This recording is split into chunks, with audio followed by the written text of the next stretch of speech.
I've got my phone. I'm going to keep it in my pocket this time. We're going to wing it, and we're going to see how it goes. Hi, my name is Dylan MacArthur. I have written this many words. It is day 3 of NaNoWriMo, and today we are going to talk about point of view. Point of view, for those of you who don't know, and also for those who do and are looking for a new perspective, is essentially what kind of pronoun you use to refer to the point of view character. Or, in other words, the character through whose eyes and ears we experience the story, because it might not necessarily be the main character. One of my favorite examples of this is The Book Thief by Markus Zusak, in which the main character, Liesel, isn't the person through whom we experience the story. And in fact, page 1, Markus Zusak tells us, "Hey, my name is Death, and I have a fascinating story to tell you about a little German girl living in Nazi Germany." And that's your hook. That's what gets you pulled in. Liesel may be the main character, but she's not the point of view character. Death is. And the pronoun Markus Zusak uses is I.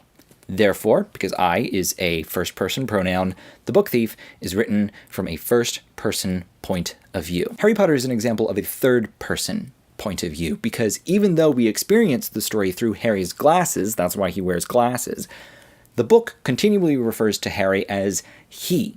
He is a third-person pronoun, therefore Harry Potter is a third-person point of view. And if you aren't used to the idea of pronouns being first, second, or third person, I'll just quickly run it down for you. I and we are first person, you and y'all are second person, and then he, she, it, they are third person. All you gotta do to figure out what the point of view of the story is figure out who the point of view character is, and figure out what pronoun the author is using to refer to that point of view character. There you go. You figured out the point of view for that story. Obviously, that's a lot easier as a reader than it is as a writer, because as a writer, you have to choose which point of view you use. But as somebody who is not quite at that level as a writer, where they can just look at a table of points of view and say, oh yes, I'll have the cheeseburger with the triple sow cow, I'm not at that point. So it's a little bit harder to look at what's in front of me and say, yeah, this is what I want. In general, you'll hear that first person is really good for when you want to have an immediate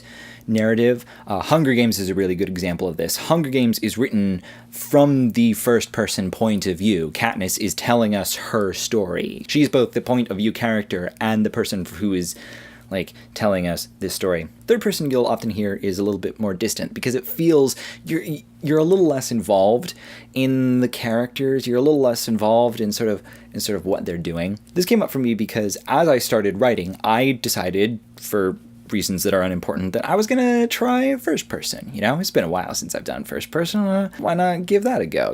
And I gotta say, at first I was not very excited about writing this character in first person. It was actually quite terrifying. I'm used to writing in third person, the reason being that in the third person, you have the opportunity of introducing asides and little thoughts that the characters involved in the story would not necessarily have, which is useful to me because one of the things that I rely on, both as a performer and as a writer, is just being able to look at you and say, hey, 5 minutes from now, I'm gonna do blank. And then you, as the audience member, can be going, oh, okay, so 5 minutes from now, he's going to do this thing. But what does that mean for what's going on right now? And that's really useful to me as a writer and a performer to be able to do that. You can't really do that with first person. It's much harder. The Book Thief gets away with that mostly because Death is writing to us as somebody who isn't involved in the actual events that are taking place, or is so far removed from the actual important drama that it creates that sense of distance that you normally get from third person anyway. Anyway, I wanted to talk about why this particular character that I was writing was proving to be so difficult as a first-person narrator, and why I have ultimately decided that I'm going to stick with it, because third person would be terrible for this character, and you'll see why. So the main character of my story is, so the core hook of the idea for him is that he is unable to love, that he was born, for whatever reason, being unable to feel any kind of connection with other human beings. This is important because I tried writing the story from the perspective of somebody who is incapable of human emotions. And that's hard. Connecting with someone, which is supposed to be the strength of first person, is really difficult to do when they can't connect with you. And by the end of those 500 words, I was determined that the rest of the novel was going to be written in third person exclusively because there was no way this character was going to work in first. But the more I thought about it, though, the more I realized that actually first person might be the only place where this character works. Because we are so naturally used to pushing this kind of character away, I mean, this character is essentially, in the words of Stephen Moffat, a high-functioning sociopath. He is, I mean, he's capable of interacting with humans, but he's not capable of understanding them. And that is really difficult. We are naturally inclined to push those kinds of people away. We do not like connecting with psychopaths. You know, that's not something that we normally do. We are really good at othering those kinds of people and sort of removing ourselves from that presence. And what I realized was that that natural inclination is only going to be exacerbated by a third-person narrator, by somebody talking about this character as he, as it or they.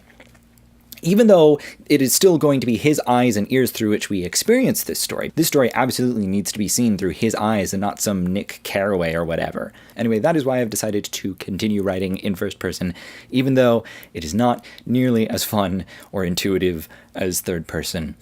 I mean, this was a learning experience anyway. The whole point of this particular project was to help me get better at writing characters and at structuring drama. So, like, this is fine. This is fine. It was supposed to be a learning experience anyway. This is fine. It's fine. This is fine.